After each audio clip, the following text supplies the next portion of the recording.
एक consensus document develop की और आपने नेशनल सिक्योरिटी को सही माने में डिफाइन किया, क्योंकि हमारी जो पाकिस्तान की एवोल्यूशन हुई वो एक बड़ी इनसिक्योर एनवायरनमेंट में हुई। जो पाकिस्तान की एवोल्यूशन हुई वो एक बड़ी इनसिक्योर एनवायरनमेंट में हुई और हमारी जो नेशनल सिक्योरिटी थी वो वन डायमेंशनल हो गई, और अंडरस्टैंडेबली, क्योंकि हमारा एक नेबर जो 7 गुना ज़्यादा बड़ा था, तो उसमें जो ये इनसिक्योरिटी आई पहले से ही, जो 1948 में पहली उनके साथ कॉन्फ्लिक्ट हुई और उसके बाद 65 में, तो वो जो सारा हमारा माइंडसेट था वो सिर्फ वन डायमेंशनल था कि हमें मिलिट्री सिक्योरिटी की ज़रूरत है। और यहाँ मैं आज ज़रूर अपनी सिक्योरिटी फोर्सेस को खराज तहसीन पेश करूँगा कि इसके बावजूद कि हमारी बड़ी थ्रेट थी और बड़ा मुल्क था उनका, जिस तरह उन्होंने हमें सिक्योर रखा, और ये जो अभी रिसेंटली भी ये जो वॉर ऑन टेरर हुई, इसके अंदर जो कुर्बानियाँ हमारी फोर्सेस की थी और जिस तरह उन्होंने पाकिस्तान को सिक्योर किया, आपको सिर्फ मुसलमान दुनिया में देखना चाहिए कि किस तरह की आज भी किस तरह के उनकी तबाही हुई, जो वो सिक्योर नहीं कर सकी उनकी सिक्योरिटी फोर्सेस अपने मुल्क को। और आप ऊपर से शुरू, लिबिया से शुरू हो, सोमालिया, सीरिया, अफगानिस्तान, बॉस्निया से शुरू हुआ था 90s में। तो हम आज बड़े खुशकिस्मत हैं कि हमारे पास डिसिप्लिन्ड और वेल ट्रेन्ड सिक्योरिटी फोर्सेस थी जिन्होंने हमें सिक्योर रखा। लेकिन आज मोईद आपने जो मेहनत की, सारी कौम का कंसेंसस बना के एक कौम का आपने किबला दुरुस्त किया, डायरेक्शन दी है कि सिक्योरिटी की बड़ी डायमेंशंस हैं, और अगर सिर्फ वन डायमेंशनल हो तो हमारे सामने सोवियत यूनियन का एक मिसाल है कि दुनिया की सबसे तकड़ी फोर्सेस भी एक सोवियत यूनियन को इकट्ठा ना रख सकी। तो ये जो आपने एक ऑल इनकम्पसिंग मल्टी डायमेंशनल जो सिक्योरिटी पॉलिसी दी है, ये अब हमारी सारी कोशिश है कि जो हमारी सारी गवर्नमेंट है, पब्लिक है, वो सब एक डायरेक्शन में जाए। इकोनॉमी, अगर आपकी इकोनॉमी सही नहीं है तो आप अपने आप को सिक्योर देर तक कर ही नहीं सकते। अगर आपकी इकोनॉमी की ये हालात है कि हर थोड़ी देर के बाद आपको IMF के पास जाना पड़ता है, तो इसका मतलब आपकी सिक्योरिटी मुतासर होगी। और उसकी वजह क्या है कि कभी भी एक कोऑर्डिनेटेड नेशनल सिक्योरिटी का हमारा कॉन्सेप्ट नहीं आया, और इकोनॉमी के अंदर भी कभी भी ये समझ नहीं आई कि हमने अपने आप को इकोनॉमिकली सिक्योर करना कैसे है। ग्रोथ रेट हमारी ऊपर जाती थी, करंट अकाउंट डेफिसिट हो जाता था। करंट अकाउंट डेफिसिट होता था, रुपए पे प्रेशर पड़ जाता था। रुपए जब नीचे जाता था, IMF के पास जाना पड़ जाता था। और जब भी आप IMF के पास जाते हैं, IMF के पास इसलिए जाते हैं कि आप मजबूर हैं to go to the bank for the last resort. जो आखिर में आपकी मदद करने वाला है वो IMF रह जाता है, जो सबसे सस्ते कर्जे देता है आपको, तो आपकी मजबूरी हो जाती है। लेकिन उनकी आपको शराइत माननी पड़ती है, और जब आप शराइत उनकी जो मानते हैं, तो फिर आपका कहीं ना कहीं आपकी सिक्योरिटी कॉम्प्रोमाइज होती है। सिक्योरिटी नॉट नेसेसरली आपकी जो सिक्योरिटी फोर्सेस हैं, सिक्योरिटी मीनिंग कि आपके लोगों के ऊपर आपको बोझ डालना पड़ता है। और जो आपकी सबसे बड़ी सिक्योरिटी होती है, जब आपकी आवाम आपके साथ खड़ी हो जाती है, वो एक्चुअल्स आपकी सिक्योरिटी है। جب آپ کی عوام سٹیک ہولڈرز بن جاتی ہے ایک ملک کو بچانے کے لیے. تو اس لیے یہ جو کانسیپٹ اب آپ نے دیا ہے انکلوسیو گروتھ کا، کہ ہم جب تک ایک قوم بحیثیت قوم ڈیولپ نہیں ہوں گے، ہم اگر ایک ہی سیکشن ڈیولپ ہو جائے گا یا کانسیپٹ امیر ہو جائے اور عام لوگوں کی زندگیوں میں فرق نہ پڑے، وہ قوم ہمیشہ انسیکیور رہے گی. سیکیورٹی تب ہوتی ہے جب ایک انکلوسیو ڈیولپمنٹ سب سمجھتے ہیں کہ ہم اس قوم کا حصہ ہیں. تو یہ جو آپ کا جو کانسیپٹ ہے انکلوسیو گروتھ کا، یہی جب میں مدینہ کی ریاست کی بات کرتا ہوں تو وہ پہلی دفعہ یہ کانسیپٹ آیا تھا انکلوسیو گروتھ کا. انہوں پہلی دفعہ دنیا کی تاریخ میں فیصلہ کیا گیا کہ ہر کمزور طبقے کی اسٹیٹ ذمہ داری لے گی. جو کانسیپٹ ویلفیئر اسٹیٹ کا آج ہے، جو میں سمجھتا ہوں کہ اسکینڈینیوین ملکوں میں دنیا میں اگر وہ اسلامک کانسیپٹ ہے ویلفیئر کا، وہ سب سے زیادہ جو میں نے دنیا دیکھی ہے اسکینڈینیویا میں ہے. ہر طرح ایک ریاست اپنے کمزور طبقے کی ذمہ داری لیتی ہے، وہ پھر سٹیک ہولڈر بن جاتا ہے اس ریاست کو بچانے کے لیے، وہ اصل فورس بن جاتا ہے. ہر شہری پھر اس ریاست کو بچانے کی کوشش کرتا ہے. آپ اگر انکلوسیو اسٹیٹ کا دیکھنا چاہتے ہیں سیکیورٹی اور انسیکیورٹی، تو صرف ہندوستان کی تاریخ دیکھ لیں. جب بھی وہ اوپر افغانستان سے وہ نکلتے تھے تو وہ سیدھے جا کے پانی پت پہ لڑائی ہوتی تھی اور کوئی راستے میں ریزسٹنس نہیں ہوتی تھی. اس کی وجہ کیا تھی کہ فیوڈل سسٹم تھا. فیوڈل سسٹم کا کیا مطلب ہے کہ اوپر جو بیٹھا ہوا ہے وہ اس کے پاس ساری طاقت ہے، وہ قانون سے اوپر ہے، وہ جو پیسہ سارا اوپر ہے، اور جو نچلا طبقہ ہے اس کا کوئی سٹیک نہیں ہے ریاست کے اندر. تو وہ جو مرضی اوپر آ جائے اس کو فرق ہی نہیں پڑتا تھا اس کی زندگی کو. لیکن جب یہ جو سارا قبائلی علاقہ افغانستان، یہ کیوں فرق تھا؟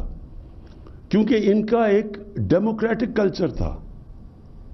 ان کی جو جرگہ سسٹم تھا وہ ایک ڈیموکریسی بھی تھی، اور وہ پھر وہ انصاف بھی دیتی تھی لوگوں کو. تو وہ پھر اپنی آزادی کو ویلیو کرتے تھے، وہ پھر ریزسٹ کرتے تھے کسی کو جو ان کو آزادی لے. لیکن جب آپ کی آزادی نہیں ہے تو جو مرضی اوپر آ جائے. تو جو انکلوسیو گروتھ پاکستان میں کانسیپٹ ہم لے کے آئے ہیں ریاست مدینہ کا، مقصد یہ ہے کہ ہم اپنے سب سے پہلے لوگوں کو جو سب سے ونربل طبقہ ہے اس کی زندگی کو سیکیور کریں. اور مجھے سب سے زیادہ خوشی ہوئی کہ میں نے فائنلی کنونس کر لیا جتنے صوبے ہمارے نیچے تھے کہ ہم ہر خاندان کو سیکیور کریں ہیلتھ انشورنس دے کے. یونیورسل ہیلتھ انشورنس آج یہ ڈیولپڈ ممالک کے اندر بھی یونیورسل ہیلتھ انشورنس نہیں دیتے. اگر وہ انشور اپنے آپ کرتے ہیں تو پریمیم دیتے ہیں. یہاں ہم نے اتنی بڑا قدم اٹھایا ہے کہ ہر خاندان کو ہم نے ہیلتھ انشورنس دے دی 10 لاکھ کی اپنے صوبوں کے اندر جدھر ہماری گورنمنٹس ہے. بلکہ سوائے سندھ کے سارے صوبوں کے اندر اس وقت ہیلتھ انشورنس کا سلسلہ چل چکا ہے، اور انشاءاللہ مارچ تک ہر خاندان کے پاس ہیلتھ انشورنس ہوگی. پھر جو احساس کے سب سے بڑے ہم نے پروگرامز کیے آج تک، سب سے زیادہ پیسہ احساس میں قرضے دیے ہیں، غریب گھرانوں کے لیے ہنر کے لیے پیسے دیے ہیں، ان کو سٹائپنڈز دیے ہیں. اب یہ جو احساس راشن ہے یہ دیا ہے. اب یہ جو گھروں کا پہلی دفعہ پاکستان میں جو تنخواہ دار طبقہ ہے، جو نچلا طبقہ ہے، وہ اپنا گھر لے سکتا ہے، خرید سکتا ہے. جتنا وہ کرایہ دیتا ہے وہ قسطیں دے کے. اب وہ کانسیپٹ پہلی دفعہ پاکستان میں شروع کر دیا ہم نے. بڑی مشکل سے سارا اس کو اس طرف لے کے آئے ہیں. یعنی جو بینکنگ سسٹم تھا وہ قرضے نہیں دیتا تھا عام لوگوں کو، تنخواہ دار کو. ہمارے میں پاکستان میں 0.2% مارگیج فائنینسنگ تھی. انڈیا کے اندر بھی 10% ہے. یورپ امریکہ میں 80% سے اوپر ہے. ملیشیا میں 30% ہے. پاکستان میں 0.2% تھی. یعنی کیش ہے تو گھر بناؤ. تو یہ جو پہلی دفعہ شروع ہوا ہے اور ماشاءاللہ بڑی تیزی سے ٹیک آف کر رہا ہے، بینکس پوری شرکت کر رہے ہیں، ان کو ہم نے انسینٹیوائز کیا، تو پھر اپنا گھر بھی ہوگا. फिर एजुकेशन सिस्टम, मोहिदा आपने अभी बात की। देखिए, एजुकेशन सिस्टम वही एक कौम बनाता है। हमारा एजुकेशन सिस्टम में जो कॉलोनियल एजुकेशन सिस्टम था, इंग्लिश मीडियम, वो तो थोड़े से लोगों को उन्होंने बनाया था जिनके जरिए उन्होंने सारी हिंदुस्तान के ऊपर हुकूमत की थी। तो वो सिस्टम बजाय हम सिंथेसाइज करते, एक नेशनल करिकुलम बनाते, 3 टियर्ड सिस्टम आ गया, एक इंग्लिश मीडियम, फिर उर्दू मीडियम और फिर दीनी मदरसे। 3 पैरेलल सिस्टम चलने शुरू हो गए पाकिस्तान में। इसके बड़े कॉन्सिक्वेंसेस हैं सोसाइटी में। कभी भी सोसाइटी के अंदर इस तरह की आप 3 टियर्ड सिस्टम नहीं करते, और उसके अंदर भी क्लास आ गई। सबसे पैसे वाले ऊपर, उसके बाद निचले, और फिर जो सबसे डिप्राइव्ड कई दफा थे वो तीसरे टियर में चले गए। इसके बड़े कॉन्सिक्वेंसेस हैं। 25-26 लाख बच्चे दीनी मदरसे में, कोई 3.25 करोड़ बच्चे उसमें उर्दू मीडियम में, और 8 लाख बच्चे इंग्लिश मीडियम में। तो ये सिस्टम एक तो इस बिल्कुल नाइंसाफी के ऊपर बिल्ट है। हम एजुकेशन अपार्थाइड पैदा कर रहे हैं, फिर 3 डिफरेंट कल्चर बना रहे हैं। कौमियत कैसे आए, एक मुल्क एक तरफ कैसे जाए? तो पहली दफा और बड़ी मुश्किलों से हमने एक नेशनल करिकुलम क्लास 5 तक लेके आए हैं कि कोर सिलेबस, कोर करिकुलम सबके लिए एक ही है क्लास 5 तक, और उसके बाद इंशाल्लाह ऊपर लेके जाएंगे। जो चैलेंज है पाकिस्तान का, वो है रूल ऑफ लॉ। ये कोई भी दुनिया का आप मुल्क देख लें, वो खुशहाल हो ही नहीं सकता रूल ऑफ लॉ के बगैर। दुनिया की तारीख उठा के देख लें, रोमन्स जब सबसे दुनिया के ऊपर उनका जब एम्पायर था, तो रोमन लॉज थे, बाकियों को वो बार्बेरियंस कहते थे। जिस तरह आज हम बनाना रिपब्लिक्स कहते हैं, बनाना रिपब्लिक क्या है? इसलिए तो गरीब नहीं है कि उनकी वसाइल की कमी है, इसलिए कि उनके रूल ऑफ लॉ नहीं है। ये जो रूल ऑफ लॉ है, ये इसका अगर फर्क आपने देखना चाहिए ना, कि एक खुशहाल माशरा और एक माशरे में गुर्बत है, वो एक ही चीज होगी कि एक में रूल ऑफ लॉ नहीं होगा। ये मदीना की रियासत में सबसे पहले जो रूल ऑफ लॉ आया था, वो नबी सल्लल्लाहु अलैहि वसल्लम लेके आए थे कि कब बड़ी कौमें तबाह हुई जिधर ताकतवर के लिए कानून और कमजोर के लिए दूसरा, यानी कि जिधर रूल ऑफ लॉ नहीं है। और मेरी बेटी भी अगर जुर्म करती है तो सजा मिलेगी, कोई कानून से ऊपर नहीं है। ये कॉन्सेप्ट्स हैं। आज आप किसी भी प्रॉस्परस माशरे में चले जाएं, स्विट्जरलैंड है, स्विट्जरलैंड को कंपेयर करें अपने नॉर्दर्न एरिया से। मैं स्विट्जरलैंड सारा देखा हुआ है, ऑस्ट्रिया देखा हुआ है, कोई मुकाबला ही नहीं कर सकता हमारे नॉर्दर्न एरियाज का। दुगना साइज है हमारा नॉर्दर्न एरियाज का स्विट्जरलैंड से। उनकी सिर्फ टूरिज्म से कोई $60 अरब उनकी इनकम है। हमारा सारा नॉर्दर्न एरिया पड़ा है, हमने कभी उसको टैप ही नहीं किया। क्या वजह स्विट्जरलैंड आगे निकल गया? आप अगर एक चीज देखेंगे, वहां रूल ऑफ लॉ, कोई कानून से ऊपर नहीं है, इदारे मजबूत हैं। कुछ सिर्फ टूरिज्म और दूध और मक्खन वगैरह से वो कहां से कहां पहुंच गए, और टेक्नोलॉजी से, तालीम से। हमारा इस वक्त स्ट्रगल ये है कि हमारे rule of law Aahista Aahista arrowed होता गया, और रूल ऑफ लॉ ना होने की वजह से हमारे कार्टेल्स बन गए। और मैं आपको ये मिसाल देता हूं कि कार्टेल्स का क्या सिचुएशन है। हर मुल्क में रेगुलेटर्स होते हैं। रेगुलेटर्स का काम होता है कि पब्लिक के इंटरेस्ट को प्रोटेक्ट करना। जो भी रेगुलेटर होता है, वो मसलन कंपटीशन कमीशन है, उसका काम है मोनोपोलीज को रोकना और आर्टिफिशियली जो होर्डिंग करके कीमतें ऊपर बढ़ा देते हैं, अवाम का इंटरेस्ट प्रोटेक्ट करना। जिस तरह SCCP है, जिस तरह स्टेट बैंक है, ये सब रेगुलेटर्स हैं। मैंने रेगुलेटर्स की मीटिंग बुलाई, मैंने उनको कहा कि जो जिस तरह का आपका काम होना चाहिए वो नहीं हो रहा, आप पब्लिक का इंटरेस्ट नहीं प्रोटेक्ट कर रहे। उन्होंने मुझे जो जवाब दिया वो आप समझें कि रूल ऑफ लॉ की कितनी ज़रूरत होती है मुल्क को। उन्होंने कहा हमारे पास हमारे ऊपर 900 केसेस हैं, 900 स्टे ऑर्डर्स हैं। यानी स्टे ऑर्डर क्या है कि रेगुलेटर को अपना काम करने से रोक दिया कार्टेल्स ने। और कितना पैसा अवाम का जो वो स्टे ऑर्डर्स की वजह से रुका हुआ है, 250 अरब रुपया। और स्टे ऑर्डर लिए हुए हैं क्योंकि ताकतवर हैं। तो ये सबसे बड़ी स्ट्रगल है हमारा जो, और वो स्ट्रगल की तरफ हम निकल चुके हैं। कभी भी इस तरह ताकतवर को इस माशरे ने कोशिश नहीं की कानून के नीचे लाने की। और ये आपकी ये जो स्ट्रगल है, ये है battle for soul of Pakistan. और ये भी नेशनल सिक्योरिटी पर रिफ्लेक्ट करती है कि उसमें बहुत ज्यादा चीजें आ जाती हैं। कॉन्ट्रैक्ट इन्फोर्समेंट होगा तो इन्वेस्टमेंट आएगी। फॉरेन इन्वेस्टमेंट की जो सबसे बड़ा इंपेडिमेंट है कि उनको डर होता है कि जब वो जाके कहते हैं जी हमें बाहर इंटरनेशनल आर्बिट्रेशन चाहिए, क्योंकि वो पाकिस्तान की जस्टिस सिस्टम को कहते हैं कि जी हम यार उसको ट्रस्ट नहीं करते। ये बहुत बड़ी रुकावट है हमारी मुल्क की ग्रोथ में, इकोनॉमी में। 22 करोड़ की आवाम है इस वक्त। हमारा जो मार्केट है पाकिस्तान में और यंग पॉपुलेशन है, यहां तो हर दुनिया की बड़ी कंपनी को आना चाहिए। सो जो नेशनल सिक्योरिटी की आपने बात की, ये एक मल्टी डायमेंशनल इसलिए है कि सबको एक ही तरफ अब जाना है। अब मैं एक्सपोर्ट्स की बात करता हूं। पाकिस्तान की एक्सपोर्ट्स पिछले 5 साल जो हमारे आने से पहले वो स्टैग्नेट कर गई। अब अगर आपकी एक्सपोर्ट्स ही नहीं बढ़ रही, मुल्क में वेल्थ क्रिएशन कैसे हो सकती है, तरक्की कैसे कर सकता है?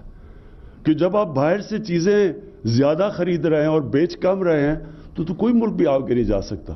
तो फिर जब हमने स्टडी किया तो रियलाइज किया कि हमारे तो जो सारी गवर्नमेंट डिपार्टमेंट्स हैं उनका तो कोई कनेक्शन ही नहीं है कि मुल्क की जरूरत है एक्सपोर्ट्स बढ़ानी, और वहां इंपेडिमेंट्स हैं, रुकावटें डाली हुई हैं एक्सपोर्टर्स के रास्ते में। और रुकावटें नहीं, जो फॉरेन इन्वेस्टर आए उसके रास्ते में रुकावटें डाली हुई हैं। तो जब तक और अब हम क्या कर रहे हैं, हमने पूरा अब सारी डिपार्टमेंट्स को अलाइन कर रहे हैं की तरफ कि किस तरह हमारे मुल्क में डॉलर्स आ सकते हैं। वो कौन कौन सी इंडस्ट्री है जो कि इंपोर्ट सब्स्टिट्यूशन कर सकती है, किस तरह हमने चाइना से कौन सी एक्सपोर्ट ओरिएंटेड इंडस्ट्री को रीलोकेट करवाना है पाकिस्तान में, हमने एग्रीकल्चर में क्या करना है। क्या वजह कि हम इतना बड़ा बिल है हमारा पाम ऑयल इंपोर्ट्स का, क्यों सारा हमारा पास कोस्ट पड़ा हुआ है, समुंदर पड़ा हुआ है जिधर पाम ऑयल उग सकता है। यानी ये कभी भी चीजें नहीं हमने सोची कि हम किस तरह अपने मुल्क में अपनी एक्सपोर्ट्स और अपनी ये जो करंट अकाउंट का जो बॉटलनेक आता है इसको कैसे दूर कर सकते हैं। आईटी एक्सपोर्ट्स सिर्फ थोड़े से इंसेंटिव्स दिए और आईटी एक्सपोर्ट्स 70% बढ़ गई हैं और सबसे तेजी से बढ़ रही हैं, और सबसे जो फ्यूचर है वो टेक्नोलॉजी में। कहने का मकसद ये है कि हमने जो ये नेशनल सिक्योरिटी पॉलिसी लेके आए हैं ये ऑल एनकम्पसिंग है। इसमें चैलेंजेस भी आगे क्या है, पानी का बड़ा चैलेंज है। पहली दफा गवर्नमेंट 10 नए डैम्स बना रही है और इंशाल्लाह इसको हमने डेकेड ऑफ डैम्स बनाया है कि हम अपने आप को पानी सिक्योर करने के लिए ये जो हमारी डैम्स हैं ये 10 साल तक कंप्लीट हो जाएंगी, जिससे वाटर रिजर्वॉयर बढ़ जाएगा, जिससे हमारी फूड सिक्योरिटी को इंपैक्ट आएगा। दूसरा क्लाइमेट चेंज, ये एक बहुत बड़ी थ्रेट है। पाकिस्तान वनरेबल है, उन 10 मुल्कों में से है जो सबसे ज्यादा वनरेबल है क्लाइमेट चेंज के लिए। और मुझे फख्र है कि हमें दुनिया अब एक्नॉलेज करती है कि हम उन मुल्कों से जिन्होंने सबसे ज्यादा आगे प्रोग्रेस कर रहे हैं क्लाइमेट चेंज की तरफ, क्लाइमेट चेंज के इफेक्ट्स को मिटिगेट करने की तरफ। ये भी नेशनल सिक्योरिटी का हिस्सा है। और फाइनली जो हमारी डेवलपमेंट की, जब इंक्लूसिव की हम बात करते हैं तो हम एक तो ये करते हैं कि हमारा जो निचला तबका है उसको हमने ऊपर उठाना है और उसकी पूरी कोशिश है, लेकिन साथ साथ जो हमारे इलाके पीछे रह गए हैं, बलूचिस्तान पीछे रह गया, हमारी नेशनल सिक्योरिटी के लिए ये भी बहुत ज़रूरी है کہ بلوچستان کی ہم ڈیولپمنٹ کے اوپر ایکسٹرا توجہ دیں جو ہم نے نہیں دی. ہمارا جو مرج ڈسٹرکٹس ہیں فارمر قبائلی علاقہ ہے اس کے اندر جو اکنامک انڈیکیٹرز ہیں جو ہیومن ڈیولپمنٹ ہے وہ بہت پیچھے رہ گئی ہے. یہ بھی بڑا امپورٹنٹ ہے کہ ان کو ہم اسپیشل پوری کوشش کریں کہ ان کو اوپر لے کے آئیں. جس طرح ایسٹ جرمنی پیچھے رہ گیا تھا جب یونیفیکیشن ہوئی تو ایکسٹرا پیسہ خرچ کیا گیا ایسٹ جرمنی کے اوپر کہ ان کو ان کی اسٹینڈرڈ آف لیونگ اوپر لے کے آئیں. تو اس لیے اور اس طرح گلگت بلتستان اس کا ایک لمبو میں تھا, ان کا سٹیٹس ہی وہاں بڑی ڈسکنٹینٹ پیدا ہو رہی تھی, تو اس کا ہم نے پروونشل سٹیٹس کیا تاکہ وہ بھی ایک اپنے آپ کو فیل کریں کہ ہم بھی پاکستان کا حصہ ہیں. سو ہم جو ڈیولپمنٹ کی انکلوسیوٹی کی بات کر رہے ہیں وہ صرف نچلے طبقے کو اوپر نہیں لانا بلکہ وہ علاقے جو پیچھے رہ گئے ان کو بھی ہم نے ساتھ ڈیولپ کرنا اور ان کے اوپر پوری توجہ دینی ہے. میں آخر میں پھر معید آپ کو اور آپ کی نیشنل سیکورٹی ڈویژن کو خاص طور پہ خراج تحسین پیش کرتا ہوں کہ آپ نے بڑی محنت کی اور ایک ایسی ڈاکیومنٹ پروڈیوس کی ہے اور نیشنل کنسنسس ڈیولپ کر کے جو ساروں کو اب اورینٹیٹ کر رہی ہے آل انکمپسنگ نیشنل سیکورٹی کی طرف. شکریہ.